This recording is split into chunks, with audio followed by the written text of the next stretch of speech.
Ok. Bueno, buenas tardes y feliz sábado a todos a todos los que están conectados y para este estudio. Y vamos a estudiar esta tarde de sábado la lección 11 de alusiones, imágenes y símbolos. Y el título es Ruth y Esther. Y es un tema interesante porque los autores de nuestra lección, en vez de estudiar la verdad presente claramente revelada al pueblo adventista, introducen en esta lección las historias de Ruth y de Esther, en las que creen ver o quieren que nosotros creamos ver lecciones para el tiempo que nos toca vivir. Y esto es lo que aparece en la lección justamente de hoy, sábado 7 de junio de 2025. ¿Y qué dice ahí? Nuestra atención se centra en dos mujeres importantes cuyas historias han tocado los corazones de innumerables generaciones, Ruth y Esther. Ruth es una viuda desposeída que encuentra la esperanza tras conocer al bondadoso Boaz, su pariente redentor. Su matrimonio se ha convertido en una de las historias de amor favoritas de los cristianos por la forma en que refleja el amor de Cristo por nosotros. Y la otra historia se refiere a una joven que vive en un país extranjero, donde se entera de un complot para destruir a su pueblo, encontrándose inesperadamente en el centro del drama que se desarrolla para salvarlo. Y agrega lo siguiente: en la poesía una mujer simboliza al pueblo de Dios, y no es así, porque una mujer simboliza al pueblo de Dios o una ramera, y arroja mucha luz acerca de cómo considera él a su pueblo. Y dicen, veamos los relatos bíblicos de estas dos mujeres, cuyas circunstancias han quedado inmortalizadas en la palabra de Dios, y tratemos de extraer las lecciones contenidas en sus experiencias. Entonces van a ver la historia de Ruth y de Esther y van a tratar de extraer lecciones, pero eso es pura imaginación. Nosotros vamos a ver qué es lo que realmente pasó con Ruth y especialmente con Esther. Porque lo que hacen los autores no es estudio de la profecía. Se supone que este trimestre era estudio de la profecía, pero no tiene nada que ver eso. No es el estudio de la verdad presente por el pueblo adventista.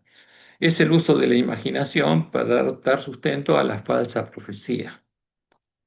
Ahora, ¿quién era Ruth? Ruth era moabita, fue una mujer fiel a Dios y llegó a estar en la línea genealógica de Jesús, después de ser redimida por su pariente Boaz. En cambio, Esther no es un símbolo del pueblo fiel a Dios, sino todo lo contrario. Esther no siguió las instrucciones de Dios, sino las instrucciones de su tío Mardoqueo, que también actuó abiertamente en contra de las claras instrucciones de Dios y llegó a ser la esposa del rey de la bestia pagana medo-persa. Entonces vamos a ver qué es lo que pasaba en ese tiempo, para comprender un poco justamente cuál es la verdad sobre ese tema. Entonces, ¿cuál es la voluntad de Dios?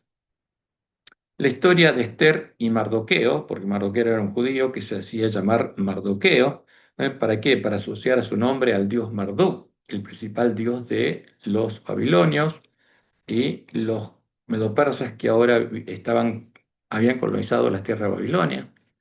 Y la historia de Esther y Mardoqueo tiene una relación directa con quienes, con las vírgenes insensatas, no con las sensatas del pueblo adventista, que no harán la voluntad de Dios, sino la voluntad de los hombres, y al comenzar el tiempo de angustia llegarán a ser parte de la iglesia adventista nominal, a la que Dios ya habrá dejado, que se unirá a la bestia y el falso profeta para perseguir a las vírgenes sensatas, a los sellos del pueblo adventista. Entonces, veamos los hechos que nos muestran el claro paralelo entre la conducta de Esther y Mardoqueo con la conducta del pueblo adventista nominal.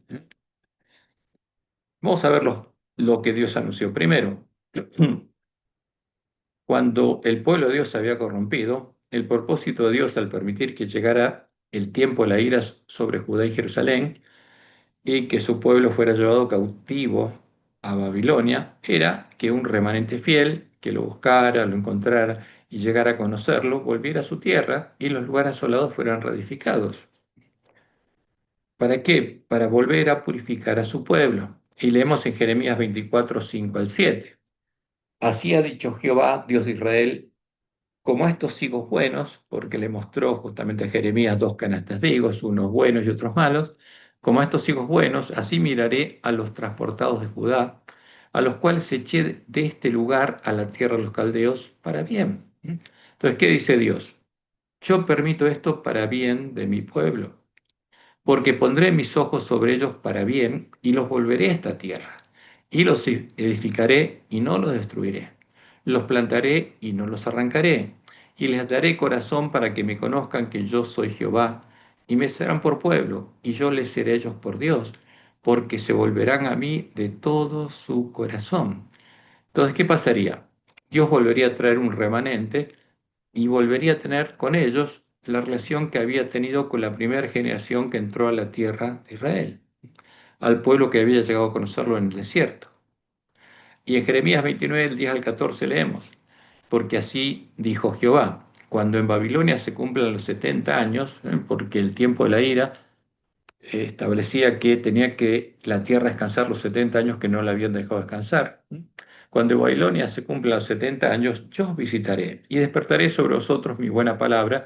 ¿Para qué? Para haceros volver a este lugar. Porque yo sé los pensamientos que tengo acerca de vosotros, dice Jehová, pensamientos de paz y no de mal, para daros el fin que esperáis.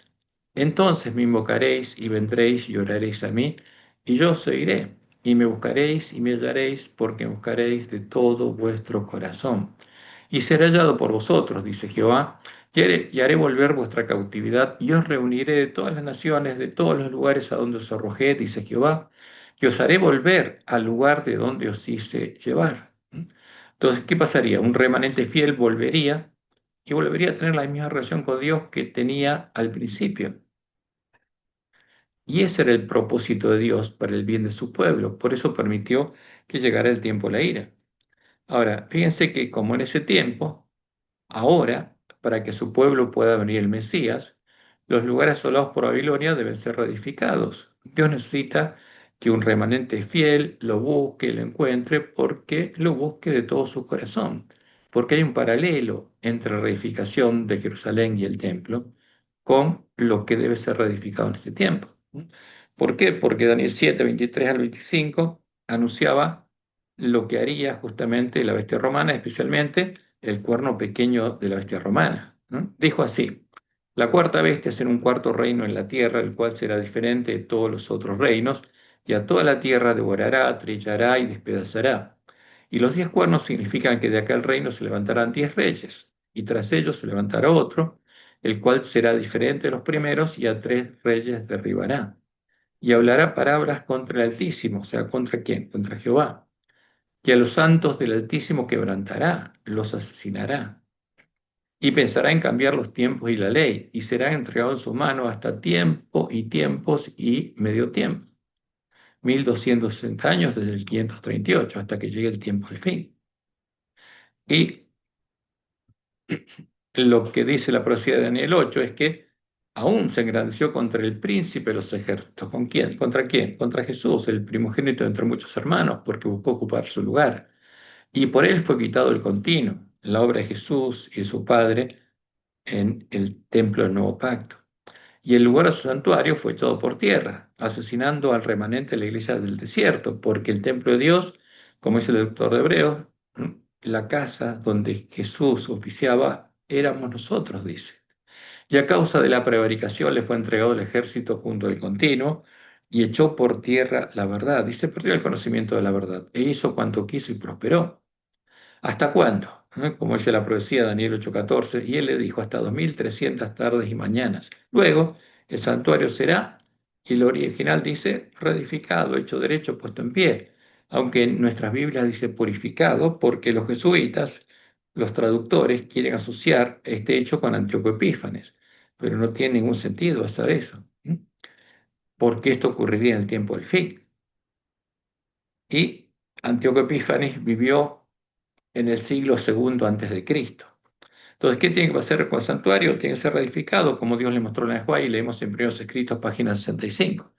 El Papa hizo una brecha a la santa ley de Dios, pero vi que había llegado ya plenamente el tiempo en que esta brecha tiene que ser reparada por el pueblo de Dios y los lugares asolados han de ser reedificados.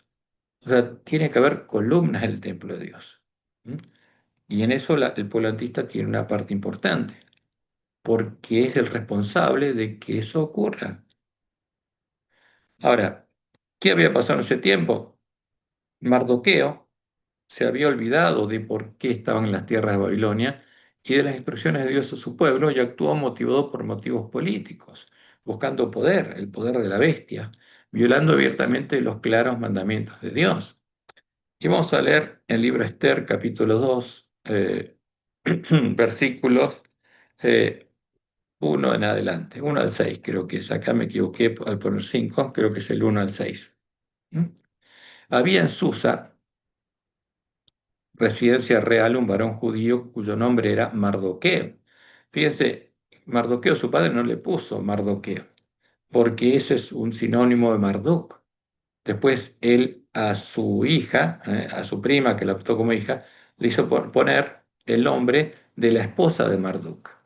Pero bueno, había en Susa, residencia real, un varón judío cuyo nombre era Mardoqueo, hijo de Jair, hijo de Simeí, hijo de Cis, del linaje de Benjamín, el cual había sido transportado de Jerusalén con los cautivos que fueron llevados con Jeconías, rey de Judá, a quien hizo transportar Nabucodonosor, rey de Babilonia, y había criado a Hadasa, es decir, Esther, porque el nombre verdadero de su prima, que él adoptó como su hija, era Hadasa, es decir, Esther, hija de su tío porque era huérfana, y la joven era de hermosa figura y de buen parecer. Cuando su padre y su madre murieron, Mardoqueo la adoptó como hija suya. Sucedió que cuando se divulgó el mandamiento, el decreto del rey, y habían reunido a muchas doncellas en su residencia real, ¿para qué? Porque le aconsejaron al rey buscar a todas las chicas más lindas para que él eligiera quién reemplazaría a la reina Basti. Y cuando habían reunido a muchas doncellas, y por supuesto Mardoqueo se enteró, ¿qué hizo? ¿Mm? Esther también fue llevada a la casa del rey. Mardoqueo llevó a Esther al cuidado de Hegai, guarda de las mujeres. Y la doncella agradó sus ojos y halló gracia delante de él, por lo que hizo darle prontamente atavíos y alimentos, y le dio también 7 doncellas especiales de la casa del rey, y la llevó con sus doncellas a lo mejor de la casa de las mujeres. ¿Y qué pasó? Esther no declaró cuál era su pueblo, ni su parentela, porque Mandoqueo le había mandado que no lo declarase. Entonces, ¿dio un testimonio Esther de quién era? No, no. Porque Esther, en la lengua justamente de los caldeos, es Ishtar, la esposa de Marduk, la reina del cielo.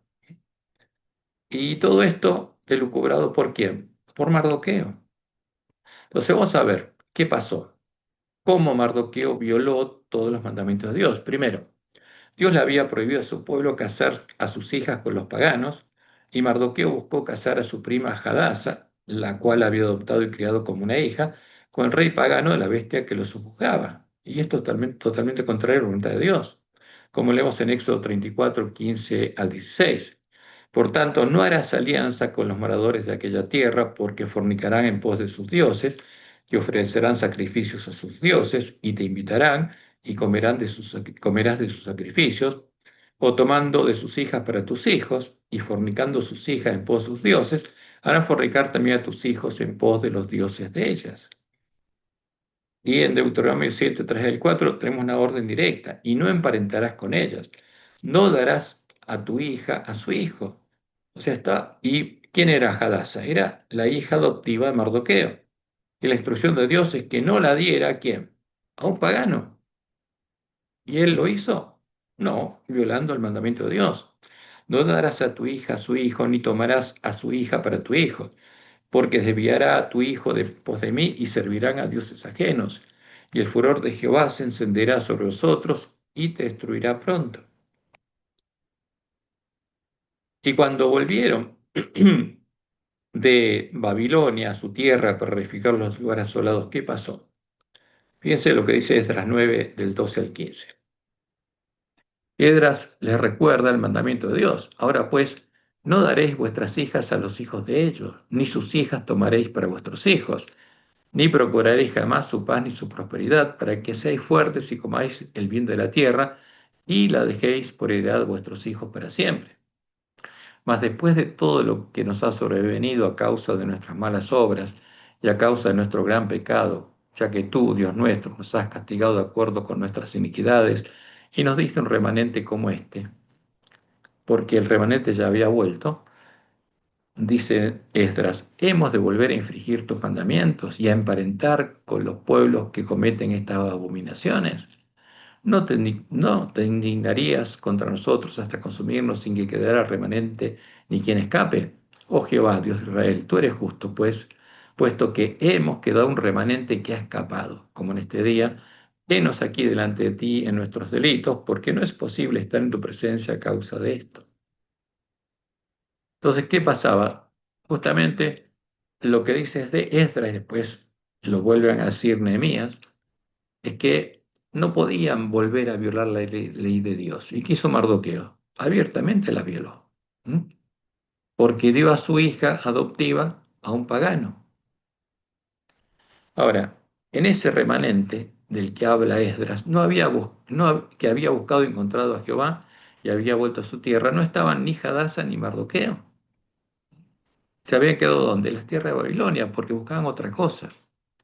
Se habían quedado en Babilonia. La misma conducta que Mardoqueo adoptaron tristemente los dirigentes del pueblo adventista, al buscar la amistad de las iglesias caídas, de las que Dios había separado a su pueblo y a las que no debían unirse. Fíjense esto es lo que le declara la conferencia general, la asociación general, respecto a relación con otros cuerpos religiosos. Dice en el reglamento número 75, dice que los adventistas reconocen toda agencia que eleva a Cristo ante los hombres como una parte del plan divino para la evangelización del mundo. Entonces reconocen a todas las iglesias caídas como parte del plan de Dios, y es mentira. O sea, niegan que son parte del plan de Satanás para engañar al mundo entero, o niegan que la bestia y el falso profeta van a ser echados en el lago de fuego. ¿Mm? ¿Y esto para qué? Para buscar la amistad de esas iglesias caídas, ¿eh? Y establecer vínculos con ellos, justamente contrariamente a todas las instrucciones que Dios le dio al pueblo adventista.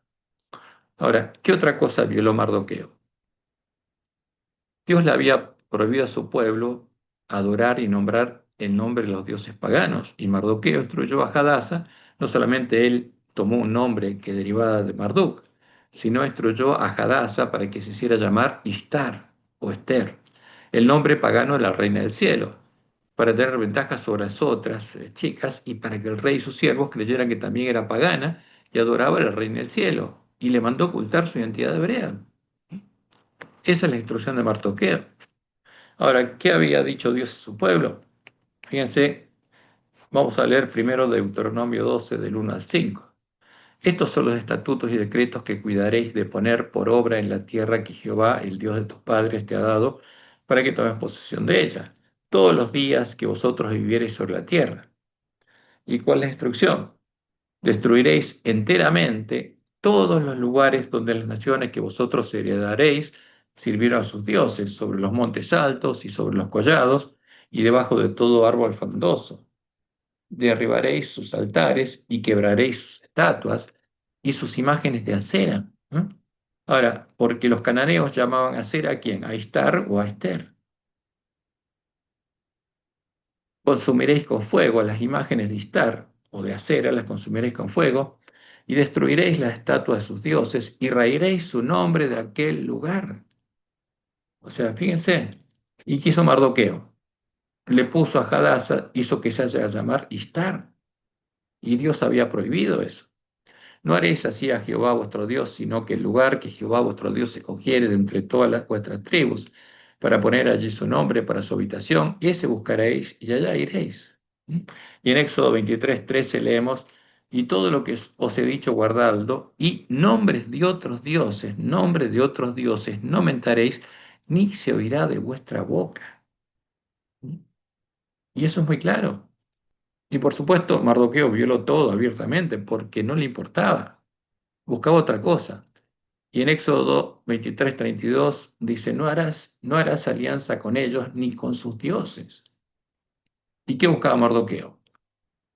No buscaba guardar la ley de Dios, no le importaba. Entonces, como anunciaban las palabras de la profecía, para buscar la amistad de las iglesias caídas, los dirigentes polatistas también empezaron a adorar a sus dioses, los dioses comunes con la bestia y el falso profeta, llamándolos con el mismo nombre que ellas y dándole la espalda a Jehová. Fíjense, estas son las imágenes paganas, las imágenes de la bandera negra de los paganos, a las que adora la bestia, el falso profeta, y fueron introducidas en nuestra iglesia con el mismo nombre.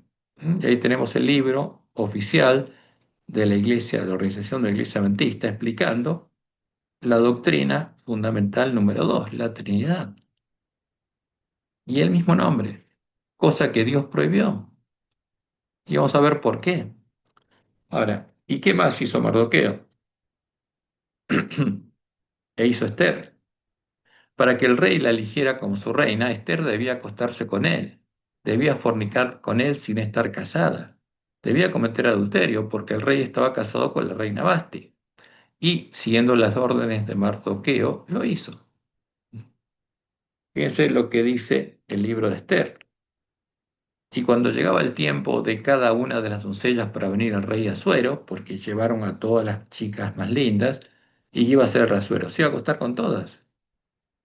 Después de haber estado 12 meses conforme a la ley acerca de las mujeres, pues así se cumplía el tiempo de sus atavíos, esto es 6 meses con óleo de mirra y 6 meses con perfumes aromáticos y afeites de mujeres, entonces la doncella venía hacia el rey. Todo lo que ella pedía se le daba para venir ataviada con ello desde la casa de las mujeres hasta la casa del rey. Ella venía por la tarde y a la mañana siguiente volvía a la casa segunda de las mujeres, a cargo de Sasgase, eunuco del rey, guarda de las concubinas. No venía más al rey salvo si el rey la quería y era llamada por nombre. Pero ¿qué pasaba? Tenía que acostarse con el rey. ¿Estaba casada? No. Cuando le llegó a Esther, ¿no? Creo que llegué mal, ahí está, vamos a volver aquí. Cuando le llegó a Esther, hija de Abijail, tío de Mardoqueo, quien la había tomado por hija, el tiempo de venir al rey y acostarse con el rey, ninguna cosa procuró sino lo que le dijo Hegai, eunuco del rey, guarda de las mujeres, y ganaba Esther el favor de todos los que la veían. Fue pues Esther llevada al rey Asuero a su casa real en el mes décimo, que es el mes de Tebet, el año séptimo de su reinado. ¿Y qué hizo? Y se acostó con Asuero. Y el rey amó a Esther, se acostó con Esther. ¿Y qué hizo Esther? Fornicó con el rey, y el rey estaba casado y cometió adulterio. Y el rey amó a Esther más que a todas las otras mujeres, y halló, y halló ella gracia y benevolencia delante de él más que todas las demás vírgenes, y puso la corona real sobre su cabeza y la hizo reina en lugar de Basti. ¿Mm? Y bueno, esta es la historia real. Ahora, del mismo modo que Esther, como lo hizo el pueblo de Israel en Sittim, fornicando con las mujeres paganas y adorando a sus dioses, así lo están haciendo los dirigentes del pueblo adventista para lograr el favor del rey de la Gran Babilonia, el dragón. Porque amistarse con las hijas del dragón es amistarse con el dragón, como cuando Acab se casó con Jezabel. Y otra cosa interesante es la siguiente. Cuando hubo un decreto para exterminar al pueblo judío que quedaba en las tierras de Babilonia, el año 450 Cristo, guiado por Dios, el remanente fiel ya había vuelto a reedificar los lugares asolados, ya habían sido reedificados la ciudad del templo de Jerusalén, y en ese remanente no estaban ni Esther ni Mardoqueo, como claramente lo relata el libro de Esther. Ellos habían quedado en Babilonia disfrutando del poder y la grandeza con la que los revistió el rey de la bestia pagana, sin responder al llamado de Jehová, el Dios de Israel. Fíjense, cuando vemos qué pasó en Purim, vemos que, ¿cuándo ocurrió eso? En el 450 a.C., ¿no? Purim, en hebreo, Purim, suertes, es una fiesta judía celebrada anualmente el 14 del mes judío de Adar, o 15 de Adar, en las ciudades amuralladas, en conmemoración, dicen, del milagro relatado en el libro de Esther, en el que el pueblo judío, mediante la intervención de una joven judía llamada Esther, que ocultaba sus orígenes judíos, logra sobrevivir en un intento de a un intento de ser aniquilada bajo el mando del rey persa Asuero, identificado por algunos historiadores como Jerjes primero, ¿no? Cuando alrededor del 450 a.C., cuando se dio la primera orden para volver a la tierra, justamente Israel, para reedificar el templo, fue dada por quién? Por Ciro, año 439 a.C., 539 a.C. Después se dio una orden para reedificar Jerusalén, Y finalmente la última orden la dio Artajerjes en el 457 a.C., cuando Nehemías volvió y reedificó Jerusalén.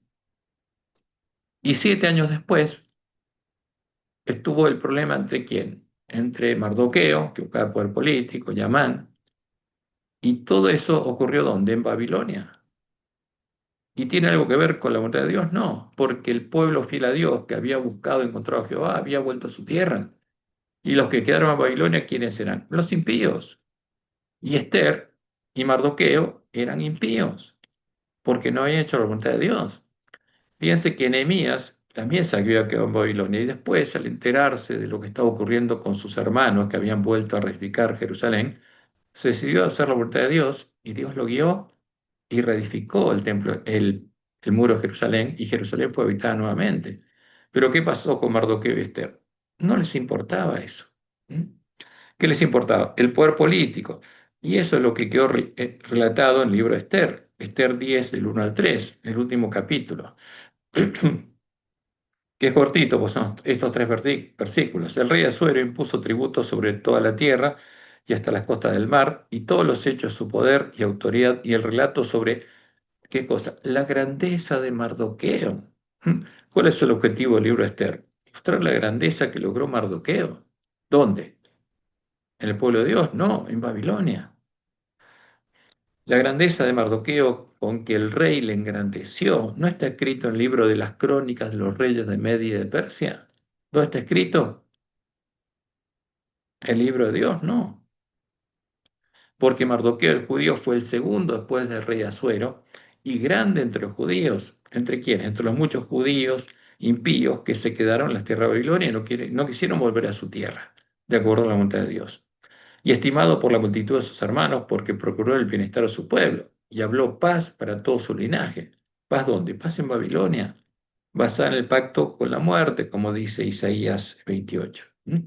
Porque hizo un pacto con Satanás, porque no hizo la voluntad de Dios. ¿Mm? Y esta es la triste historia de quién, de Hadasa y Mardoqueo. Por eso, a Hadasa, a Esther, no podemos asociarla con las vírgenes sensatas con las que los lugares asolados serán reedificados. ¿Mm? ¿Por qué? Porque ella no participó de la reedificación de los lugares asolados y no volvió a su tierra. ¿Y con quién podemos asociarlas? Con las vírgenes insensatas que no serán hechas parte del templo de Dios, porque esa es la correcta relación.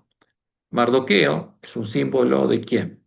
De los dirigentes del pueblo antista, que están en apostasía, y Hadasa de las vírgenes insensatas. ¿No?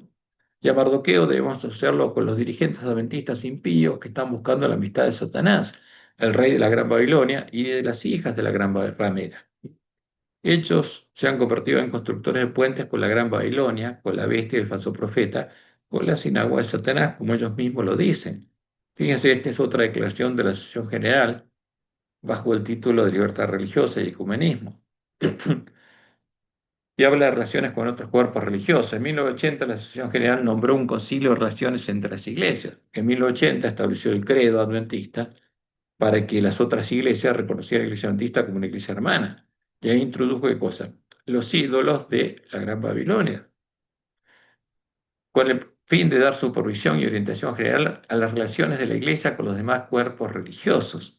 En este concilio, de tiempo en tiempo, ha autorizado tener conversaciones con otras organizaciones religiosas cuando sentía. ¿Y quién le hacía sentir eso? Satanás, obviamente, los espíritus demonios, porque Dios le dijo que no lo haga. Cuando sentía que esto podría ser beneficioso. ¿Y qué terminan siendo? Los líderes adventistas deberían ser reconocidos como constructores de puentes, como pontífices. ¿Entre quién? Entre el pueblo adventista y Babilonia. ¿Eh? Mardoqueos tendrían que haber puesto, porque eso es lo que son. Y es triste, pero esta es la realidad. Entonces, ¿a quién representa Esther? ¿A la iglesia de Cristo? No, de ninguna manera. ¿A las vírgenes sensatas? No, a las insensatas. Y Mardoqueo, a los líderes apóstatas del pueblo adventista, eso es muy claro. Vamos a pasar ahora a estudiar el tema que tendría que haber presentado en nuestra lección, que es la verdad presente, y ahora vamos a hablar del tiempo de angustia.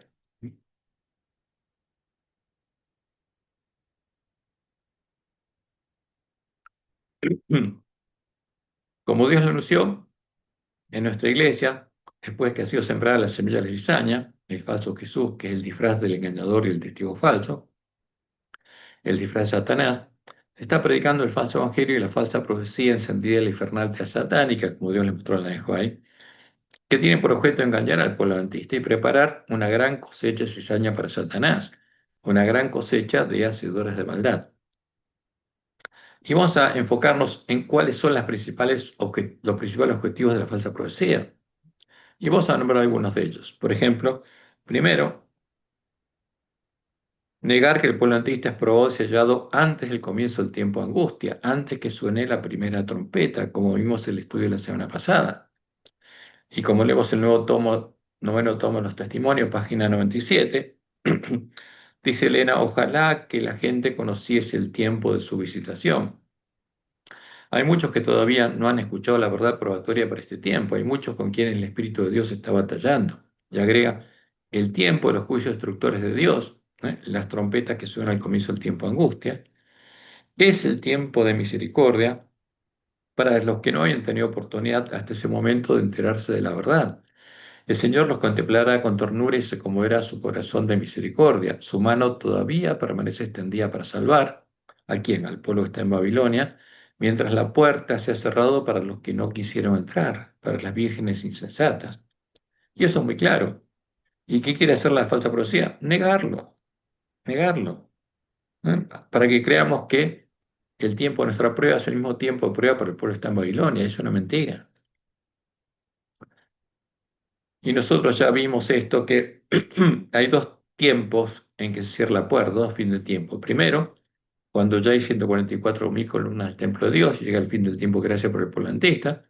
Y el segundo, al final del fuerte pregón, cuando hay una gran multitud del templo de Dios y se cierra definitivamente la puerta de la gracia. El segundo objetivo de la falsa profecía es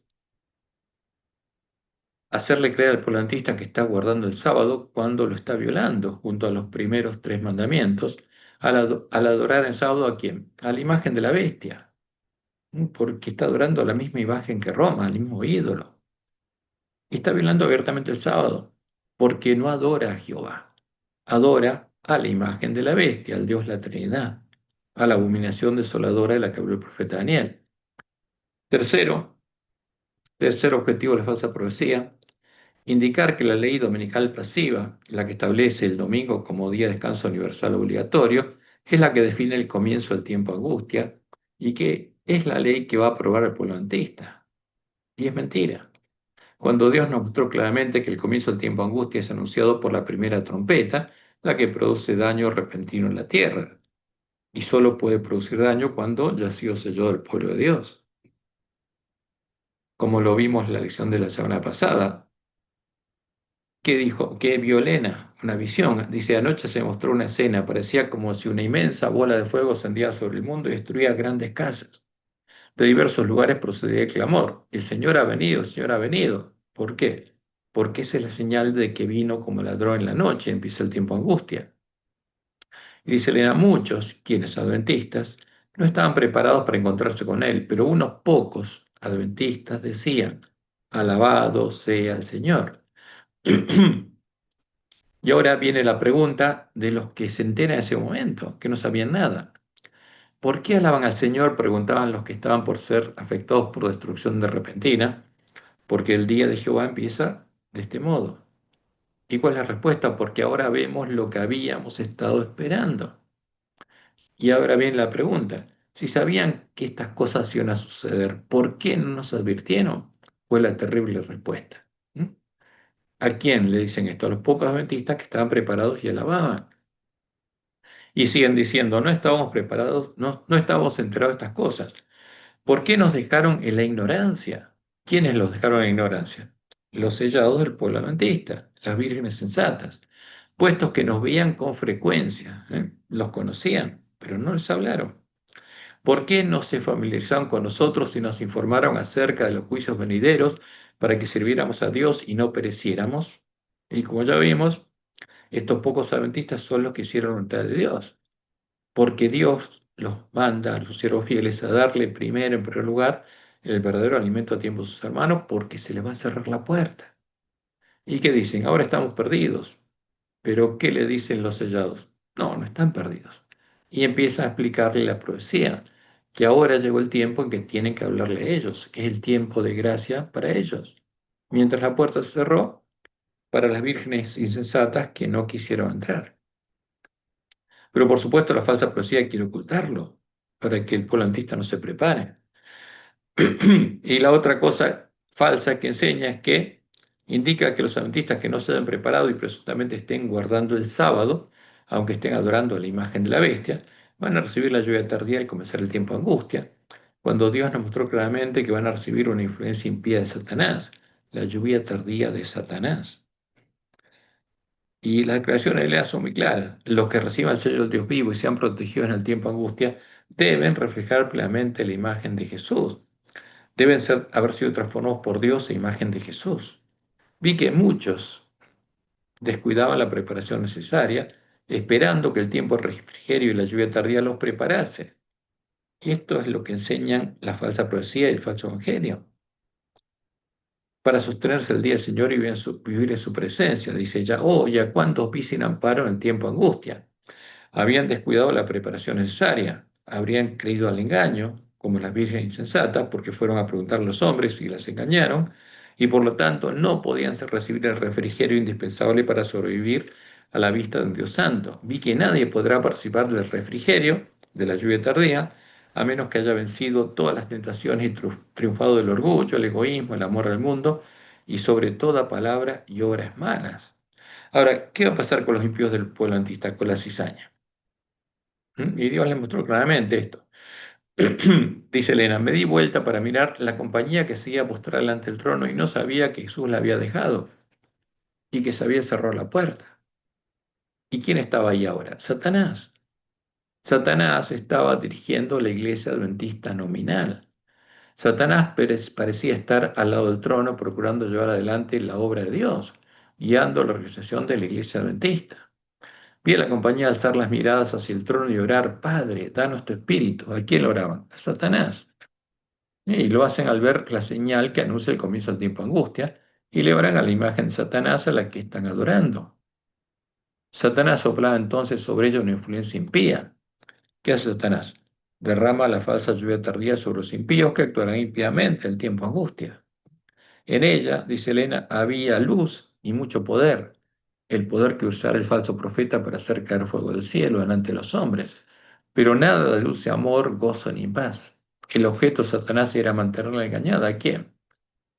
A los adventistas, en la condición del ángel de la Odisea, arrastrarla hacia atrás, unirlos a Roma y las iglesias caídas y seducir a los hijos de Dios, justamente al pueblo adventista. Ese es el propósito de Satanás. Y la falsa profecía que busca que esto sea una realidad. Y el quinto claro objetivo de la falsa profecía es ocultar que el tipo de la ley dominical activa es el edicto de Tesalónica. Y la iglesia adventista jamás se va a oír hablar del edicto de Tesalónica, menos el folleto de nuestras lecciones, porque eso nos muestra que estamos adorando la abominación asoladora. Y la falsa profecía busca ocultarlo, este hecho. Ocultar que el tipo de la ley dominical activa, que es la ley que aparece en Apocalipsis 13, es el edicto de Tesalónica del año 380 después de Cristo, y que la Trinidad es la abominación asoladora de la que habló el profeta Daniel. Es la bandera negra de los paganos, que contiene a las imágenes de los dioses paganos, a las que la bestia romana obligó a adorar, y en cuya defensa fue asesinado el pueblo que conocía a su Dios, porque no la adoraba. Ahora, y es muy interesante esta visión que Dios le dio a Elena de White, que es la visión del gran conflicto, sobre la gran apostasía. Y lo encontramos en primeros escritos, y esto dice así, dice ella, esto me fue mostrado de la siguiente manera. Una gran compañía de idólatras paganos llevaba una bandera negra, sobre la cual se veían figuras del sol, la luna y las estrellas, o sea, las imágenes de los dioses paganos, sobre la bandera negra. Esta compañía parecía feroz y airada. Se mostró luego otra compañía que llevaba una bandera de un blanco puro, sobre la cual estaba escrito pureza y santidad a Jehová. Esta es la bandera de la iglesia primitiva. Esta es la bandera que Dios le dio al pueblo adventista. Esta es la bandera que tenemos que elevar si queremos tener la misma fe que la iglesia primitiva. ¿Mm? Sus rostros se distinguían por su firmeza y una resignación celestial. Vi a los paganos idólatras acercárseles y hubo una gran matanza. Y esta es la gran matanza que hubo al final del periodo de Esmirna, desde el 303 al 313. Los cristianos desaparecieron delante de ellos, y sin embargo, la compañía cristiana estrechó sus filas y sostuvo con más firmeza la bandera. Al caer muchos, otros se reunían alrededor de la bandera y ocupaban sus lugares. Y ahora viene lo que pasa en Pérgamo, el periodo de Pérgamo. Dice Elena, vi a la compañía de idólatras consultarse. Al no lograr que los cristianos cediesen, convinieron otro plan. Y esto guiados por Satanás. Los vi arrear su bandera y acercarse luego a aquella firme compañía de cristianos y hacerles propuestas. Al principio estas fueron rechazadas de plano. Luego vi a la compañía cristiana consultarse. Algunos dijeron que arriarían la bandera, o sea, apostatarían, aceptarían las propuestas y salvarían la vida, y al fin cobrarían fuerzas para enarbolar la bandera entre los paganos. No obstante, unos pocos no quisieron acceder a este plan, sino que con firmeza prefirieron morir sosteniendo la bandera antes que arrearla, antes que apostatar. Entonces, dice Elena, vi a muchos que arriaban la bandera y se unían con los paganos, pero los que permanecían firmes la recogían y la enarbolaban. Y eso ocurrió en el periodo de Pérgamo, el periodo en que Constantino sedujo a los apóstatas. Y después, de nuevo, se desata la persecución, el periodo de Tiatira. Vi que constantemente, dice ella, había personas que abandonaban la compañía de aquellos que llevaban la bandera pura y se unían con los paganos bajo la bandera negra. Ahora, ¿qué elevaron los apóstatas? La bandera negra de los paganos, con las imágenes de los dioses paganos ahora disfrazados de cristianos, pero son las mismas imágenes, ¿m? Son los mismos dioses a los que le cambiaron el nombre para perseguir a los que llevaban la blanca. Entonces, ¿qué pasó? Los apóstatas elevan la bandera negra a los paganos, empiezan a adorar los dioses paganos, le dan nombre de cristiano y empieza a perseguir a los que llevaban la blanca. ¿Por qué? Porque llegaron a conocer las profundidades de Satanás al adorar a los ídolos y se convierten en asesinos de sus hermanos. Muchos eran muertos y sin embargo la bandera blanca se mantenía en alto y otros creyentes eran suscitados para reunirse alrededor de ella. ¿Mm? Y esto ocurrió en el periodo de Tiatira hasta que la bestia romana logró echar por tierra el lugar santuario de Dios y la verdad. Y nosotros tenemos que conocer esto porque la falsa profecía lo oculta. Y vamos a ver las dos leyes dominicales. Para no ser engañados por la falsa profecía y el falso evangelio, debemos diferenciar claramente a los dos tipos de leyes dominicales que existieron y que van a existir, y que tuvieron sus tipos en las leyes que estableció la bestia romana en el tiempo de la apostasía de Balaam, y cuando la mujer Jezabel, la región pagana de la bestia romana, se disfrazó de Iglesia Universal o Católica en el Imperio Romano, disfrazando sus dioses de cristianos. Entonces, ¿qué pasó en la historia? El año 313, Constantino, el emperador romano y sumo pontífice romano, el sumo pontífice la mujer Jezabel, siendo inspirado por Satanás a través de una visión y un sueño, sedujo a los apóstatas de la iglesia primitiva que harían la obra de Balaam y con ellos levantó las tropas, la Iglesia Universal o Católica del Imperio Romano, que profanaría el santuario y la fortaleza, quitarían el continuo y pondrían la abominación asoladora, el ídolo en cuya defensa asolarían al pueblo que conocía a su Dios porque no lo adoraba.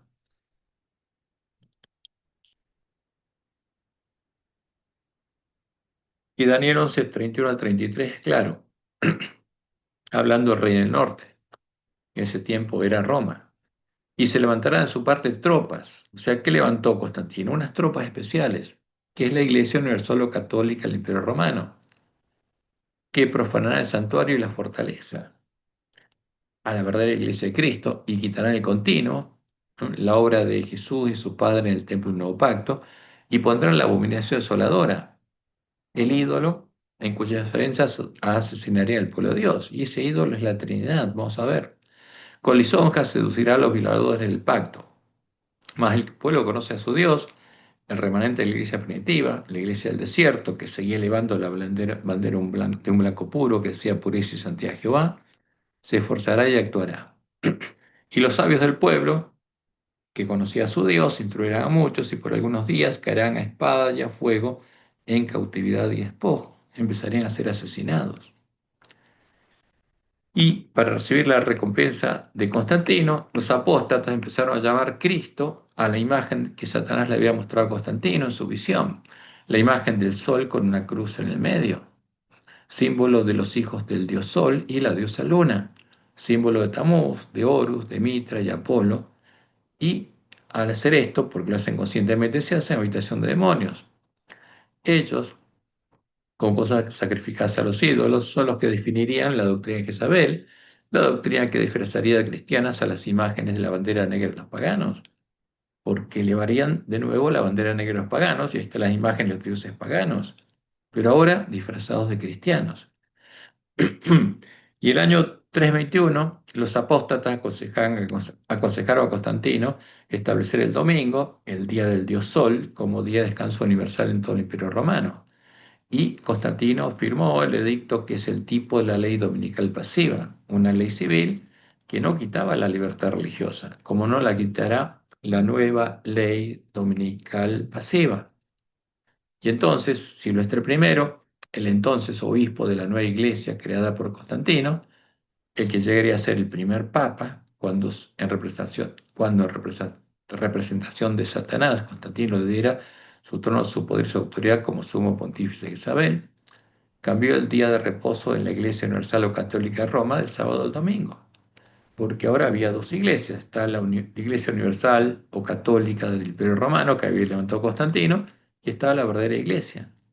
Entonces, ¿dónde cambió Silvestre I la duración de sábado al domingo? En la iglesia de Roma. Y leemos el conflicto de los siglos, página 56. Al principio del siglo IV, el emperador Constantino expidió un decreto que hacía del domingo un día de fiesta pública en todo el Imperio Romano. El día del sol, el señor de la Gran Babilonia, fue reverenciado por sus súbditos paganos y honrado por los cristianos católicos, no por los verdaderos cristianos, pues era política del emperador conciliar los intereses del paganismo y el cristianismo que se hallaban en pugna. Los obispos de la iglesia, ¿de qué iglesia? De Roma, los apóstatas, inspirados por su ambición y su sede de dominio, le hicieron obrar así, pues comprendieron que si el mismo día era observado por cristianos y paganos, estos llegarían a aceptar nominalmente el cristianismo y ello redundaría en beneficio del poder y de la gloria de ¿quién? De la Iglesia Católica de Roma, Universal o Católica de Roma. Eso es lo que ocurrió. Y como leemos justamente cuando leemos la historia de Silvestre I, nos encontramos con lo siguiente. Dice Roma que Silvestre I fue el papa número 33, y es mentira, porque fue el primer papa. Porque papa es un obispo de Roma que también es sumo pontífice de Isabel, sumo pontífice romano. Y después agrega, el papa Silvestre I fue el primero en ceñir la tiara o triple corona pontificia. ¿Quién se la dio? Constantino. Por eso el Papa Silvestre I fue el primer obispo de Roma y sumo pontífice pagano o romano, sumo pontífice de Isabel. Sí, Silvestre I fue el primer papa. Y algunos historiadores le atribuyen la institución oficial del domingo como Día del Señor para recordar la resurrección, porque Silvestre I fue el que instituyó la adoración del domingo. Ellos le aconsejaron a Constantino establecer el domingo como día de descanso oficial y en la iglesia de Roma empezaron a adorar el domingo, justificándolo como el día que recuerda la resurrección. Y por supuesto lo hicieron siendo habitación de demonios. Y en el concilio de Nicea, el año 325 después de Cristo, junto a Constantino, con cosas sacrificadas a los ídolos, con los conceptos filosóficos con los que los paganos definían a sus ídolos, los apóstatas, ahora divididos en arrianos y trinitarios, terminaron de definir la primera fórmula de doctrina que define al Dios universal o católico del Imperio Romano, la Trinidad, definiendo la abominación desoladora a un nuevo ídolo, modelando al Dios Padre como la imagen de Zeus y al Dios Hijo como la imagen de Apolo, el ángel del abismo, la imagen de Satanás, en cuya defensa sería asolado el pueblo conocía a su Dios, porque no lo adoraba. Y así nació el Cristo niceno, el Dios Hijo de la Trinidad, que es la imagen de Apolo, engendrado por el Dios Padre de la Trinidad, la imagen de Zeus. Y esta es la bandera negra de los paganos, porque están las mismas imágenes paganas, solo que ahora le llaman Dios Padre, Dios Hijo y Dios Espíritu Santo. ¿Eh? Y a la esencia de la que vienen estos dioses pone la imagen del sol. Por eso la Trinidad es la bandera negra de los paganos. ¿Y qué decía el credo de Nicea? Creemos en un Dios Padre, sin nombre, porque es la imagen de Zeus, todopoderoso, hacedor de todas las cosas visibles e invisibles, y en un Señor Jesucristo, el Hijo de Dios, engendrado. ¿Eh? O sea, un Dios engendrado, como Zeus engendró a Apolo, porque esta es la imagen de Apolo, porque estas son las imágenes, la bandera negra de los paganos, como unigénito del Padre, es decir, de la sustancia del Padre, Dios de Dios, luz de luz, Dios verdadero, engendrado, no hecho, consubstancial al Padre. Y fíjense que Roma misma dice que estas palabras, estos términos que usó para definir la Trinidad, no estaban en la Biblia, pero ahora están. En Hebreos 1 al 3, ahí encontramos que se transcribieron ahí, porque se dice que el Dios Hijo es la sustancia, es la imagen misma de la sustancia del Padre, mediante el cual todas las cosas fueron hechas, o sea, que es el agente creador, el verbo de Platón, concepto creado por Platón, tanto las cosas que están en los cielos como las que están en la tierra, quien para nosotros los seres humanos y para nuestra salvación descendió y se hizo carne. O sea que la imagen de Apolo que representa a Satanás nos redimió, Satanás nos redimió. ¿Mm? Se hizo humano y sufrió y resucitó al tercer día y vendrá a juzgar a los vivos y a los muertos. Y en el Espíritu Santo. Y no definieron al Espíritu Santo porque este es el credo común entre arrianos, católicos arrianos y católicos trinitarios. Y Constantino, después de esto, repartió las iglesias del Imperio Romano entre obispos arrianos y obispos trinitarios, hasta que finalmente, en el Concilio de Constantinopla del 381, triunfaron los trinitarios y expulsaron a los arrianos de la Iglesia Católica. Ahora, ¿qué hicieron? Lo que Jesús había anunciado en la profecía del Apocalipsis. Pero tengo unas pocas cosas contra ti, que tienes ahí a los que retienen la doctrina de Balaam, que enseñaba a Balac, el rey enemigo, en este caso Constantino, a poner tropiezo ante los hijos de Israel, a comer de cosas sacrificadas a los ídolos, los conceptos filosóficos con los que los paganos modelaban a sus dioses, porque son las mismas imágenes de los dioses paganos, son los que le cambiaron el nombre, y a cometer fornicación, adorando a los ídolos disfrazados en la doctrina de Jezabel, la doctrina de la Trinidad, que es el disfraz de Satanás y los demonios. ¿Mm? ¿Y quién es Apolo?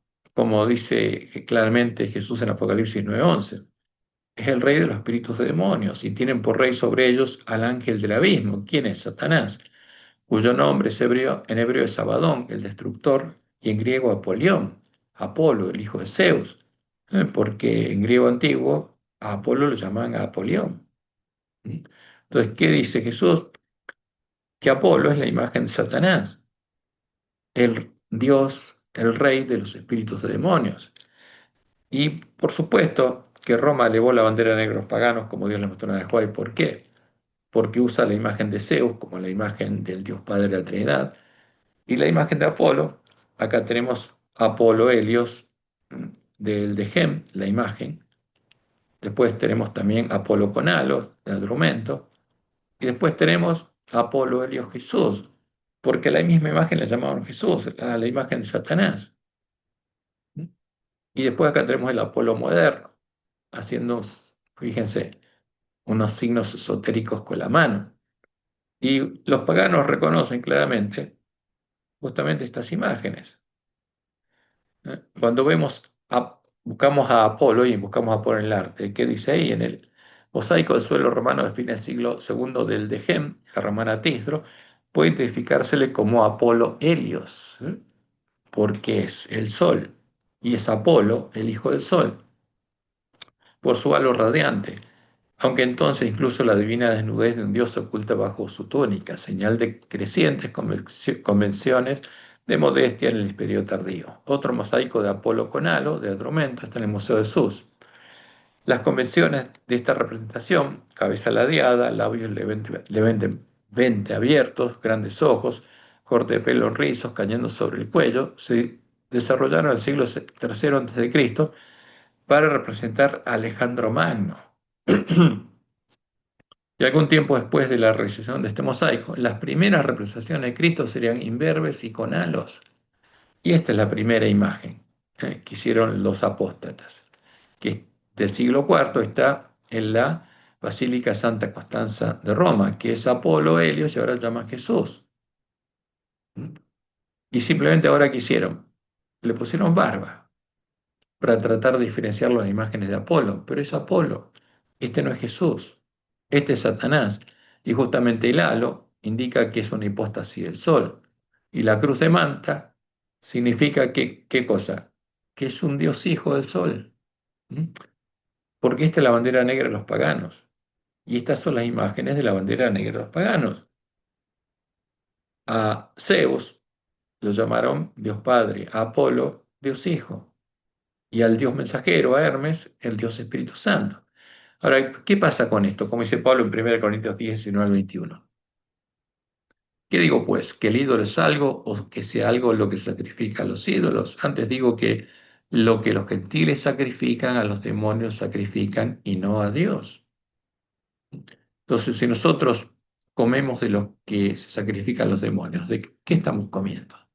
Y dice Pablo, no quiero que vosotros os hagáis partícipes con los demonios.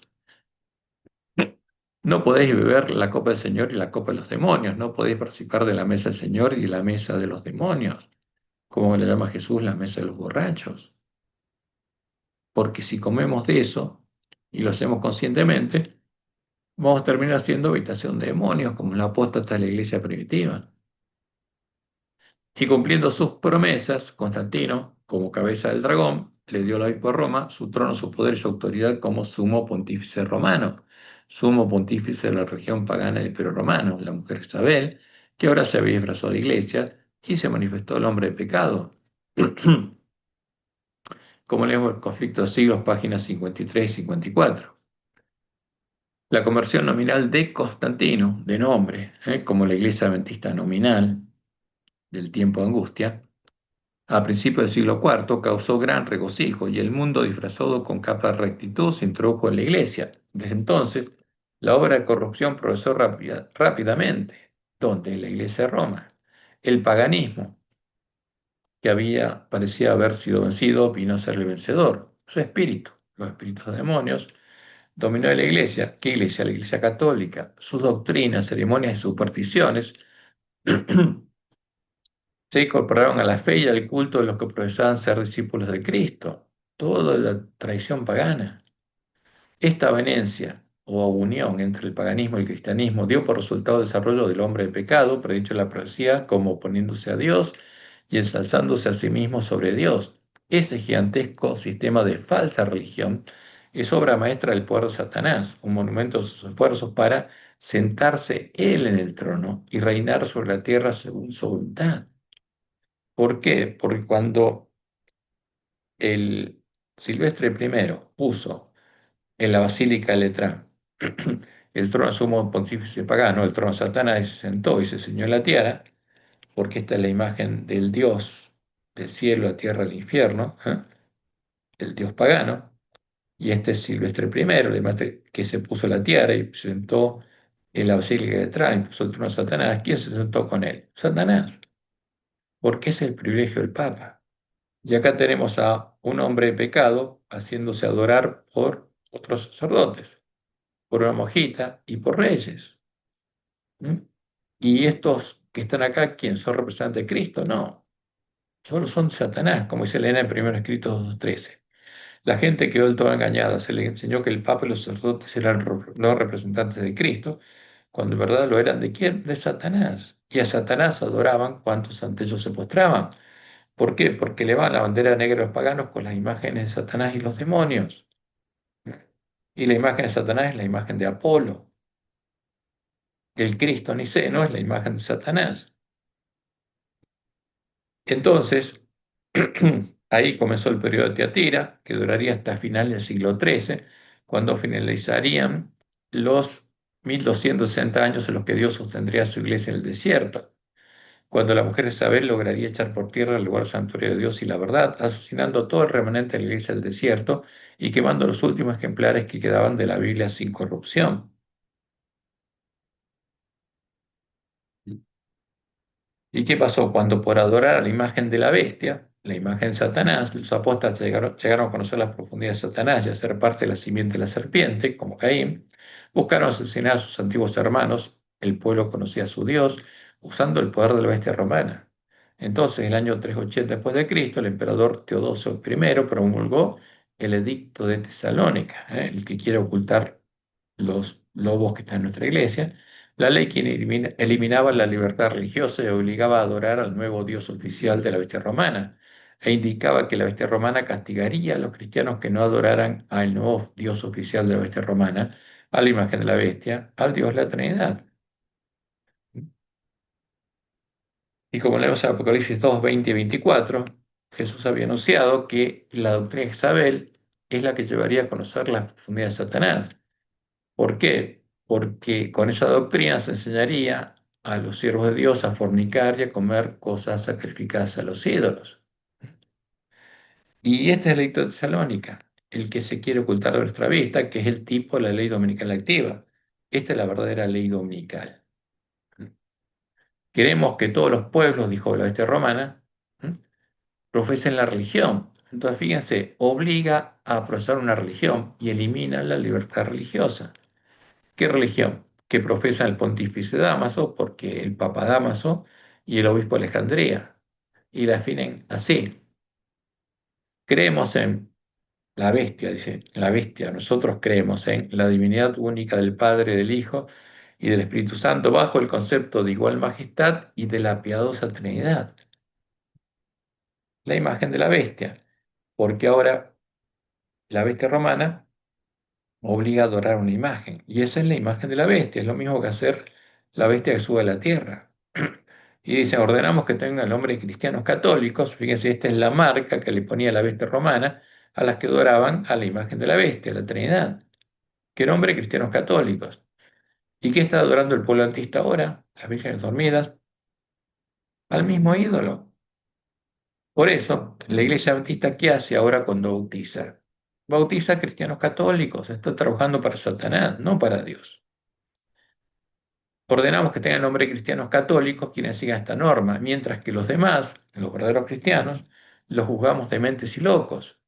¿Y qué pasaba? Perdían sus derechos civiles y no podían comprar ni vender, porque esto es lo que va a ser la bestia que suba de la tierra.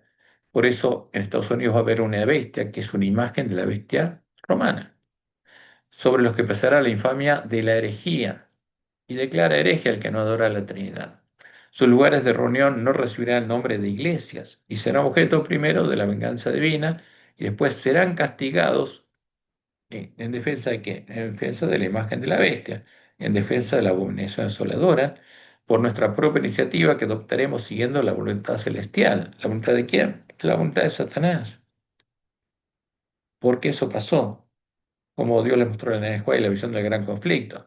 Satanás se regocijaba por la caída de tantos y entonces incitó a la iglesia caída, a Roma, a obligar a quienes querían conservar la pureza de su religión a que accediesen a sus ceremonias y al culto de sus imágenes. ¿Por qué a sus ceremonias? Porque Roma a los ritos paganos los cristianizó.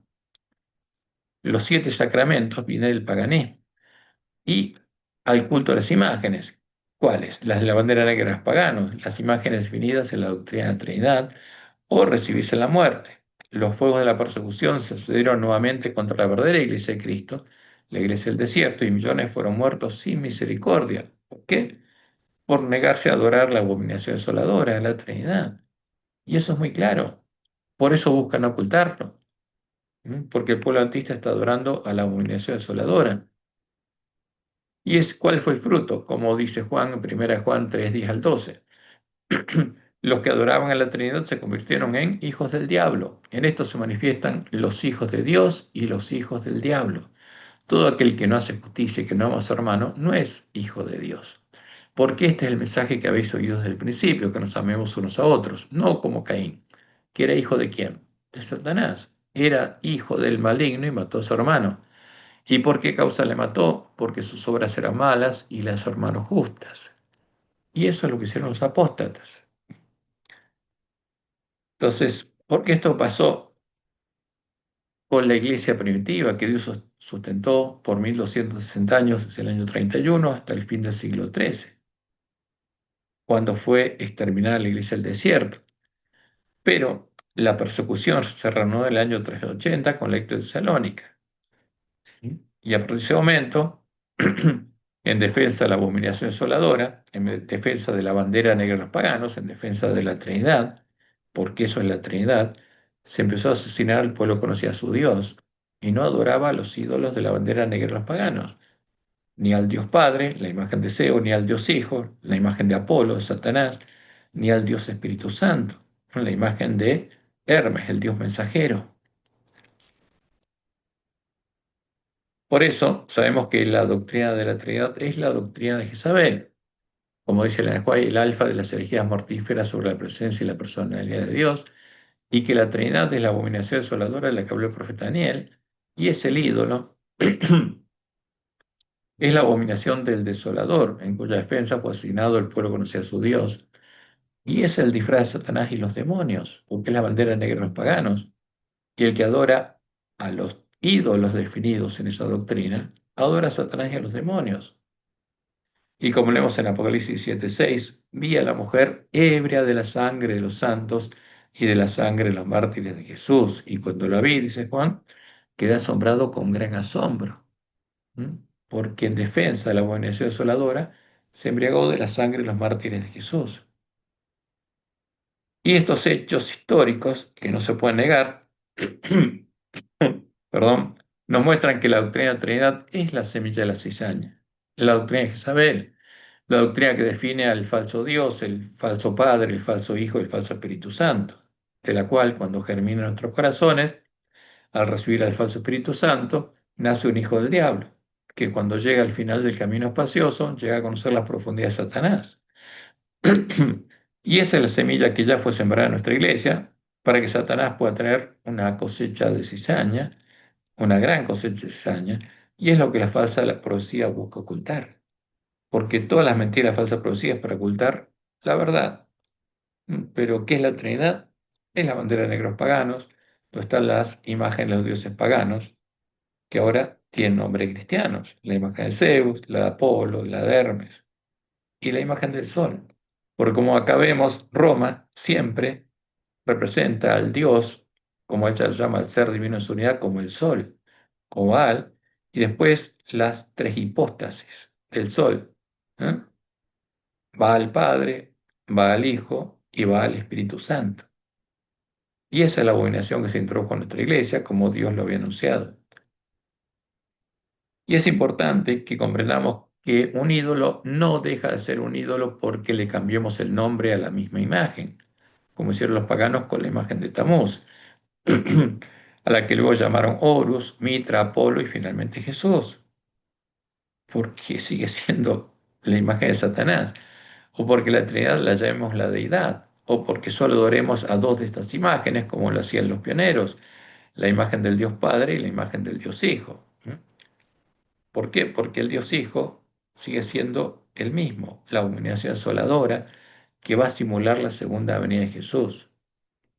Y vamos a tratar de deshacer el engaño de la falsa profecía, porque esa es nuestra misión, para que ninguno de nuestros hermanos pueda ser engañado. Y vamos a empezar estudiando la ley dominical pasiva.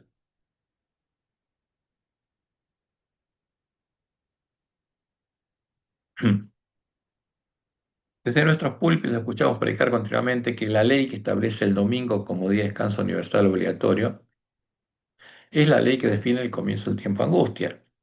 También se escucha que el domingo es la marca de la bestia y que esa ley va a aprobar por la adventista, pero esa predicación es una mentira, ya que esa es la ley dominical pasiva que no forma una nueva bestia en los Estados Unidos. Como en el año 321 después de Cristo, es una ley civil que no quita la libertad religiosa, sino solo prohíbe trabajar en domingo y puede ser aprobada antes del comienzo del tiempo de angustia. ¿Qué hicieron entonces los miembros de la Iglesia primitiva? Hicieron lo que Dios nos aconsejó hacer a nosotros por medio de la cual frente a la ley dominical pasiva. Obedecieron a la ley del emperador y descansaron el domingo, no haciendo ningún trabajo, porque esta ley civil no estaba en contra de la ley de Dios. ¿Mm? Siguieron adorando a Jehová, el único Dios verdadero, y descansando el sábado. Y no hicieron caso a las pretensiones de autoridad de Silvestre I y de la nueva iglesia de Roma, que cambiaron el día de reposo del sábado al domingo. Y Dios nos dejó instrucciones muy claras respecto a esto. Evento de los últimos días, página 141. Aquellos que componen nuestras iglesias tienen rasgos de carácter que los inducirán, si no son muy cuidadosos, a sentirse indignados porque en base a tergiversaciones les es quitada su libertad de trabajar el domingo. Esta es la ley dominical pasiva, que prohíbe trabajar el domingo, pero no influye en su libertad religiosa. Es un tema, definen el domingo, un día no laborable, y prohíben trabajar nomás. Es una ley civil. Y agrega Elena, no montéis en cólera por este asunto, sino llevad todo a Dios en oración. Solo Él puede restringir el poder de los gobernantes. No os conduzcáis precipitadamente. Que nadie se jacte imprudentemente su libertad usándola como un manto de malicia, sino como siervos de Dios, honrad a todos, amad a los hermanos, temed a Dios, honrad al rey. Ahora, si el rey establece que el domingo no se puede trabajar, dice Elena, no trabajen, porque esto no tiene nada que ver con la ley de Dios. La ley dominical pasiva no nos prueba en nada, simplemente prohíbe trabajar el domingo. Y después agrega, abstenerse de trabajar el domingo no es recibir la marca de la bestia. ¿Tiene algo que ver el domingo con la marca de la bestia? Nada. En aquellos lugares donde la posición es tan fuerte que despierta persecución si el trabajo se hace el domingo, que nuestros hermanos conviertan ese día en una ocasión para hacer genuina obra misionera. Y la próxima cita dice ella, hablaré conforme a la luz que el Señor me diera cuando esperábamos una crisis análoga a la que parece confrontarás ahora. Cuando el mundo, impulsado por una fuerza infernal, quiera, quiera hacer obligatoria la observancia del domingo, ley dominical pasiva, los adventistas del séptimo día deberán dar pruebas de sabiduría, abstenerse de hacer trabajos comunes en domingo y dedicar ese día al trabajo misionero. Desafiar las leyes dominicales no haría más que fortalecer el espíritu perseguidor de los fanáticos que se esfuerzan por hacerlas ejecutar. No les deis ocasión de llamaros violadores de las leyes. Y de vuelta repite, no se recibe la marca de la bestia. Por manifestar prudencia al conservar la paz, absteniéndose del trabajo que ofende y consagrándose a una obra de las más importantes. ¿Tiene algo que ver la ley dominical pasiva con la marca de la bestia? Nada. El domingo puede dedicarse a diversas actividades que lograrán mucho resultado para Dios. Pueden celebrarse reuniones al aire libre en las casas particulares. Puede trabajarse de casa en casa. Los que escriben aquel día pueden redactar artículos para los periódicos. Cuando sea posible, dice ella, que se celebren reuniones religiosas un domingo y que se les haga intensamente interesantes. Evento de los últimos días, página 143. Y fíjense que aunque estas relaciones son muy claras, ocultándolas, porque las ocultan, en la lección de la próxima semana se insiste en que la marca de la bestia tiene que ver con el domingo y no con la adoración del Dios de la bestia, la adoración de la imagen de la bestia, la Trinidad, la imagen que ellos están adorando el sábado y todos los días de la semana. Fíjense, esta es la lección de la semana que viene, que vamos a estudiarla el sábado que viene, pero adelantamos lo siguiente. El jueves 19 de junio se habla de la marca de la bestia. Y por supuesto, esto es falsa profecía. Y dicen así los autores de la lección, puesto que ciertos acontecimientos finales, como el decreto de muerte y la imposición de la marca de la bestia, aún no han sucedido a pesar del paso del tiempo, algunos han expresado dudas e incluso escepticismo acerca de nuestra interpretación de los eventos finales, incluyendo el papel central del sábado y el domingo en la etapa final del conflicto. Cuidado con esto. Y siguen diciendo, el libro del Apocalipsis es claro, adoramos al Creador o a la bestia y a su imagen. Ahora, ya está adorando a la imagen de la bestia, llamando el creador a la imagen de la bestia, porque está adorando a la imagen a la que adora Roma. Y siguen diciendo, y dado que el séptimo día, el sábado semanal, es desde el Edén mismo la señal de Dios como creador, no debería sorprender que el sábado ocupe un lugar central en la adoración al creador.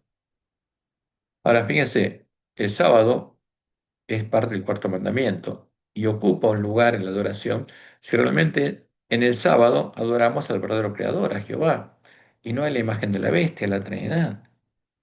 Porque adorar a la Trinidad el sábado no es adorar al creador, es adorar a Satanás y a los demonios. Además, siguen diciendo, no es coincidencia que el poder representado por la bestia del mar sea el mismo que afirma haber cambiado el mandamiento que ordena observar el sábado como día de adoración al Creador por el domingo, lo cual no es autorizado por la Biblia. Y agregan, con estos antecedentes en mente, la idea de que el sábado y el domingo intervendrán en la cuestión de la adoración, ya sea el Creador o a la bestia, tiene mucho sentido. ¿Mm? Y, y no tiene ningún sentido lo que dicen. Esta es una mentira preparada para engañar al pueblo adventista. Si adoramos a la Trinidad en sábado, ¿adoramos al Creador? No, mentira, adoramos a Satanás y los demonios en sábado. Y si adoramos a la Trinidad el domingo, no adoramos al Creador, sino a la bestia. Fíjense, dice, si adoramos a la Trinidad el sábado, adoramos al Creador. Y si la adoramos el domingo, adoramos a la bestia. No, en ambos casos adoramos a la imagen de la bestia, a Satanás y a los demonios. Porque nuestros dirigentes están adorando a Satanás y a los demonios en sábado, porque están adorando a la imagen de la bestia. Y es triste, pero hay que decirlo, porque eso es lo que busca la falsa profecía, oculta la verdad. ¿Puede en los próximos días o semanas el presidente de los Estados Unidos establecer por un decreto o mandar al Parlamento para ser aprobada una ley que establezca la obligatoriedad de no trabajar y descansar el domingo? Y sí, puede hacerlo. Él puede hacerlo cuando Satanás lo desee y no necesita que haya comenzado el tiempo de angustia, porque es una ley civil. ¿Y qué tenemos que hacer? Obedecerla. ¿Qué buscaría hacer Satanás con esa ley? Principalmente engañar al pueblo adventista, porque está preparado todo el engaño en nuestras lecciones. Y lograría hacerlo con las vírgenes insensatas que, a pesar de escuchar el clamor de medianoche, siguieran a los hombres y no arreglaran sus lámparas, para que crean que, primero, guardan el sábado y están recibiendo el sello de Dios, lo que es mentira, pues están adorando a la imagen de la bestia en sábado. Fíjense, pero esta es una mentira. Justamente quieren que el pueblo adventista crea que está recibiendo el sello de Dios cuando está adorando a la imagen de la bestia y están violando los cuatro primeros mandamientos. No tendrás dioses ajenos delante de mí, primero. Y como los apóstatas de la iglesia primitiva que hicieron la obra de Balaam, están entrando por la puerta ancha de la sinagoga de Satanás. Porque ese es el objetivo de Satanás, para engañar al pueblo adventista. ¿Mm? Segundo, que crean que empezó el tiempo de angustia, porque eso dicen, la ley dominical empezó el tiempo de angustia, es mentira. Y están recibiendo la lluvia tardía, cuando en realidad están siendo hechas parte de la sinagoga de Satanás, y Satanás está haciendo señales y milagros por medio de ellas, por medio de las vírgenes insensatas. Como leo Mateo 7, 21 a 23. Muchos, dice Jesús, los muchos que entran por la puerta ancha, me dirán aquel día, Señor, Señor, ¿no profetizamos en tu nombre y en tu nombre echamos fuera demonios y en tu nombre hicimos muchos milagros? ¿Y los van a hacer? Sí, claro que sí. ¿Con el poder de Dios? No. Con el poder de Satanás y los demonios. Y por eso Jesús dice, entonces les declararé, nunca os conocí, apartados de mí, hacedores de maldad. ¿Por qué? Porque con esas señales engañaron a otros, actuaron como el falso profeta. Y Dios nos reveló claramente por medio de Elena que eso ocurriría en nuestra iglesia el tiempo de nuestra prueba. Entre los últimos días, página 170. Pronto ocurrirán escenas maravillosas con las cuales Satanás estará estrechamente relacionado. La palabra de Dios declara que Satanás obrará milagros, hará enfermar a la gente y después quitará repentinamente de ella su poder satánico. Eso hará que se considere sanados a los enfermos. Estas obras de curación aparente pondrán a prueba, ¿a quién? A los adventistas. En nuestra iglesia ocurrirá. La próxima cita dice Elena, algunos adventistas del séptimo día serán tentados a recibir estas cosas portentosas como si procedieran de Dios. Los enfermos harán ante nosotros, ocurrirán milagros ante nuestros ojos. Y la próxima cita dice, si aquellos por medio de quienes se realizan curaciones están dispuestos en vista de estas manifestaciones a excusar su descuido a la ley de Dios y prosiguen desobedeciendo, ¿por qué? Porque siguen adorando a la imagen de la bestia, aunque tengan poder en todo sentido, tal cosa no significa que posean el gran poder de Dios, por el contrario, es el poder obrador de milagros del gran engañador.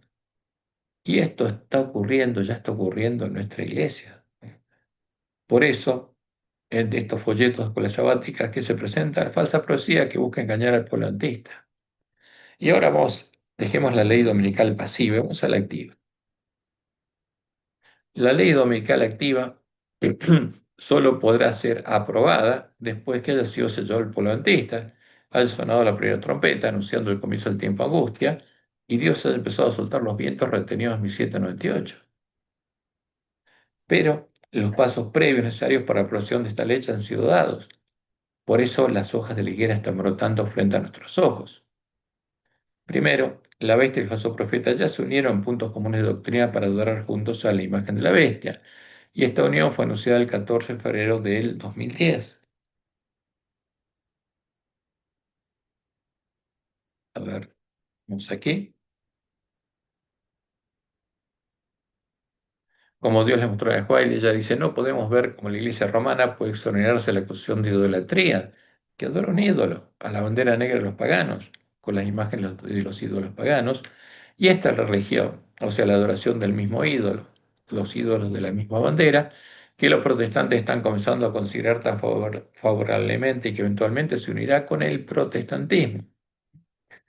Y esta unión sería muy importante para nosotros, porque entonces empezaría a desplegar el rollo de la profecía y comprenderíamos claramente el significado del mensaje del tercer ángel, cuál es la imagen de la bestia. Dice Elena, la luz que tenemos acerca del mensaje del tercer ángel es la luz verdadera. La marca de la bestia es exactamente lo que se ha proclamado que es. Dice, todavía no se comprende todo lo relacionado con este asunto y no se comprenderá plenamente hasta que se despliegue el rollo, pero se llevará a cabo una obra de gran solemnidad de nuestro mundo. Y se llevó a cabo ese acuerdo, sí, fue publicado por Roma y el falso profeta el 14 de febrero del 2010, donde la reunión que tituló Cosechando los frutos del movimiento ecuménico anunció lo siguiente, que los participantes habían afirmado su fundamento común en Jesucristo y en la Santísima Trinidad, o sea, la imagen de la bestia, la abominación desoladora, tal como se expresa en nuestro creo común y en la doctrina de los primeros concilios ecuménicos, ¿de quién? De Roma. Y propuso transformarlo en un ecumenismo básico que identifique, refuerce y profundice el fundamento común. ¿Y cuál es el fundamento común de la bestia y el falso profeta? La arena, no es la roca, no es Jehová. Esta es la arena. Y acá está el Jesús, que es la imagen de Apolo, y está la Trinidad, la imagen de la bestia romana, la imagen en cuya defensa, si no, el pueblo conoce a su Dios. Por eso la bestia y el falso profeta, ¿a quién adora? A Satanás y a los demonios, y le prepara el camino a las abominaciones desoladoras de las que habló el profeta Daniel. Indicó también que el Vaticano tiene que esforzarse para explicar mejor a otras confesiones la postura católica de que la Iglesia católica es la Iglesia de Cristo y que la Iglesia católica es la verdadera Iglesia. Pero es mentira esto. El falso profeta sí la reconoció como la verdadera Iglesia, pero la profecía es clara, es la mujer Jezabel. Es una ramera pagana, es la ramera romana disfrazada de iglesia. Y finalmente dice que van a crear un catecismo ecuménico. ¿Por qué? Porque los protestantes dejaron el camino de reforma y volvieron a ser católicos, como fruto de los 40 años de diálogo ecuménico. Ahora, ¿qué pasa con el polantista? Está adorando la misma imagen, porque los lobos introdujeron a nuestra iglesia la misma imagen, la imagen de la bestia.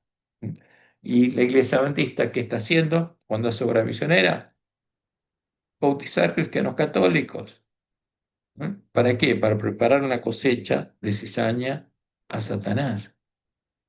Entonces, ¿qué pasaría después de esta unión? Dice Elena, cuando las iglesias principales de los Estados Unidos, uniéndose en puntos comunes de doctrina, dogmas comunes, porque las doctrinas de Roma son dogmas, influyan sobre el Estado para que imponga los decretos y las instituciones de ellas, entonces la América protestante ha formado una imagen de la jerarquía romana. La imagen de la bestia romana, pues está hablando de la bestia romana, va a ser la misma obra, ley dominical pasiva y activa, representa la forma de protestantismo apóstata que se desarrollará cuando las iglesias protestantes busquen la ayuda del poder civil para la imposición de sus dogmas, como lo hizo la iglesia de Roma en el año 380 después de Cristo, obligando a adorar a la abominación desoladora, al Dios la Trinidad, porque ese Dios ahora es el fundamento común de la bestia y el falso profeta y también de la iglesia adventista nominal, de las vírgenes insensatas. Y esto va a pasar cuando comience el tiempo de angustia. ¿Por qué? Porque el tiempo de angustia empieza con el primero de los juicios de Dios, que anuncia la llegada del día de Jehová, ya empieza la predicación fuerte pregón, y después va a ser aprobada la ley dominical en los Estados Unidos. Y después esa aprobación de Estados Unidos va a ser aprobada en todos los países del mundo. Y después llega el tercer y cuarto juicio con la ruina nacional de los Estados Unidos. Y Estados Unidos desaparece como potencia y los reyes de la tierra le van a dar el gobierno, su poder, su autoridad, ¿a quién? A la bestia religiosa, para que el resto del tiempo de angustia, la mayoría del tiempo de angustia, porque el tiempo de la bestia que sube la tierra es breve, como dice Apocalipsis, gobierna el Papa y gobiernen los cuernos de la bestia religiosa. Ahora, el pueblo artista tiene mucha información sobre esto, pero se lo oculta, porque los que predican enseñan nuestra lección o predican nuestros púlpitos, predican la falsa profecía. Y el 27 de octubre del 2011, como ya lo vimos en nuestro estudio, fue presentada en público la triple alianza religiosa y la gran imagen de Baal al que adoran juntas todas las rameras de la tierra. ¿Y qué falta para el comienzo del tiempo de angustia? Para el comienzo del tiempo de angustia solo falta que Dios termine de probar y sellar a su pueblo. Solo falta que haya una cosecha de trigo en medio de la iglesia remanente. Y como Jesús dice, al que venciere, lo leeré columna del templo de mi Dios y nunca más saldrá de allí. ¿Alguno va a salir del templo? No. ¿Satanás va a poder vencer a alguno de los sellos del polantista? A ninguno. Y escribiré sobre él el nombre de mi Dios, o sea, el nombre de Jehová, porque va a tener la ley de Dios escrita en la mente del corazón, y el nombre de la ciudad de mi Dios, la Nueva Jerusalén, la esposa del Cordero, la cual desciende del cielo de mi Dios, y mi nombre es nuevo. Y esta ley dominical activa es el antitipo de la edicto de Tesalónica, es la que formará una nueva bestia de los Estados Unidos, la bestia que subirá de la tierra, como leemos en Apocalipsis 13, del 11 al 17. Después vi otra bestia que subía de la tierra, o sea, de los Estados Unidos, porque sube de la tierra que ayuda a la mujer, y la tierra que ayuda a la mujer es Norteamérica. Vamos a arreglar esto, aquí falta un paréntesis, porque la bestia sube de los Estados Unidos y tenía dos cuernos semejantes a los de un cordero, pero hablaba como dragón, ¿no? Porque los protestantes van a hablar como Satanás. Y ahí va a estar incluida la iglesia adventista nominal, porque dentro de los que se unen y van a buscar el poder de la bestia que sube a la tierra, van a estar los adventistas nominales. Y ejerce toda la autoridad de la primera bestia, hace la misma obra en presencia de ella, y hace que la tierra y los moradores de ella adoren a la primera bestia, a la iglesia de Roma, cuya herida mortal fue sanada. También hace grandes señales, de tal manera que aún hace descender fuego del cielo a la tierra delante de los hombres, ¿no? Porque eso es lo que hace el falso profeta en el tiempo de angustia, pero antes Satanás lo hizo a la iglesia adventista en el tiempo de nuestra prueba. Y engaña a los moradores de la tierra con las señales, como los impíos lo habrán hecho en nuestra iglesia, que se le ha permitido hacer en presencia de la bestia, mandando a los moradores de la tierra que le hagan imagen a la bestia que tiene la herida espada y vivió. Y se le permitió infundir aliento a la imagen de la bestia, al dios de la bestia, para que la imagen, Satanás y los espíritus demonios, hablase e hiciese matar a todo el que no la adorase. Porque Satanás y los espíritus demonios van a hablar a ese tiempo con la gente que lo está adorando, con los que adoren a la Trinidad. Y hacía que a todos, pequeños, grandes y ricos, pobres, y libres y esclavos, se le pusiese una marca en la mano derecha, como sudores de maldad e hijos del padre de maldad, o en la frente, el nombre de Satanás. En vez de tener el nombre de Dios, que van a tener el carácter de Satanás, porque van a haber llegado a conocer las profundidades de Satanás. y que ningún no pudiese comprar ni vender sino el que tuviese la marca o el nombre de la bestia, la marca de Satanás, la bestia escarlata, o el número de su nombre. Y fíjense que esto es lo que hizo claramente la bestia romana. Pero en ese caso le puso, ¿qué marca le puso? El nombre cristiano católico, al que adoraba la imagen de la bestia. Y termina diciendo, ¿a qué sabiduría? El que tiene entendimiento cuente el número de la bestia, pues es número de hombre y su número es 666. ¿Por qué? ¿De qué está hablando? De Satanás. Ahora, ¿cuál es la imagen que representa a Satanás? Y claramente en la bestia romana vimos que era la Trinidad. Entonces, como el número de hombre es 6, el día en que fue creado el hombre, si uno cuenta el número del nombre de la imagen a la que adoran la bestia y el falso profeta, o sea, la Trinidad, se da cuenta que el número de su nombre es el número de 3 imágenes de hombre y que por eso es 666. Y eso es claro, porque acá está la imagen a la que adora la bestia, porque el sol es el dios de la bestia, es Baal. Y el sol tiene 3 hipóstasis, o sea, va al Padre, va al Hijo y va al Espíritu Santo. ¿Y cómo se representan las imágenes? Estas imágenes, como imágenes de hombre. La imagen de Zeus, la de Apolo, la de Hermes, y como hacían todos los paganos. ¿Y cuál es el número de cada una de estas imágenes? 6. Ahí está el 666, 3 imágenes de hombre. Y ese es el Dios al que está adorando el pueblo adventista, engañado. Por eso Dios le mandaría a su pueblo el profeta Elías. Esta es la imagen de los Baales, los señores de Babilonia, las hipóstasis del sol, detrás de las cuales se esconden Satanás y los demonios, a las que el mensaje del tercer ángel, el mensaje de Elías, nos amonesta a no adorar. Por eso Dios tendría que mandarnos al profeta Elías. Y acercándose Elías a todo el pueblo, dijo, ¿hasta cuándo claudicaréis vosotros entre dos pensamientos? Si Jehová es Dios, seguidle, y si Baal, si es el Dios de Jezabel, como en ese tiempo, id en pos de él. Adoraremos al Dios de Jezabel. Seguiremos pensando como nos quieren hacer pensar que si adoramos al Dios de Jezabel, a Satanás en sábado, adoramos al Creador y no a Satanás. No, mentira. Y el tercer ángel, fíjense, al entender todo esto, entendemos claramente cuál es el mensaje del tercer ángel. Y el tercer ángel le sigue diciendo a gran voz, si alguno adora a la bestia y a su imagen, el Dios de Jezabel, la Trinidad, y recibe la marca en su frente o en su mano, él también beberá del vino de la ira de Dios, que ha sido vaciado puro en el cáliz de su ira. ¿Y quiénes lo van a beber? Los que adoran a la bestia y a su imagen, ni nadie que reciba la marca de su nombre y llegue a conocer las profundidades de Satanás. Y eso es muy claro. Por eso, la decisión es nuestra. ¿A quién vamos a adorar todos los días de la semana, incluso el domingo? ¿Quién es nuestro Dios? ¿Es Jehová, el verdadero creador, o es la imagen de la bestia, el Dios de Jezabel? Porque a Jehová tenemos que adorarlo el sábado, domingo, lunes, martes, miércoles, jueves y viernes, todos los días de la semana. Como Jesús nos enseñó, cada día al levantarnos tenemos que orarle. Y el que le adora la imagen de la bestia, aunque la adora el sábado, no adora al Creador. Adora a Satanás en sábado, adora a Satanás y a los demonios, eso es muy claro. Y como leemos en 2 de Crónicas 20:20, cuando Josafat iba con su pueblo a la batalla, y cuando se levantaron por las mañanas, salieron al desierto de Tecoa, y mientras ellos salían, Josafat, estando en pie, dijo, Oídme, Judá y moradores de Jerusalén, creed en Jehová vuestro Dios, y estaréis seguros. ¿En quién creemos? ¿Elevamos la bandera negra de los paganos o la bandera de un blanco puro de la iglesia primitiva? Creed en Jehová vuestro Dios y estaréis seguros. Creed a sus profetas y seréis prosperados. Y nosotros tenemos que elegir, porque de esta elección consciente depende nuestro destino eterno.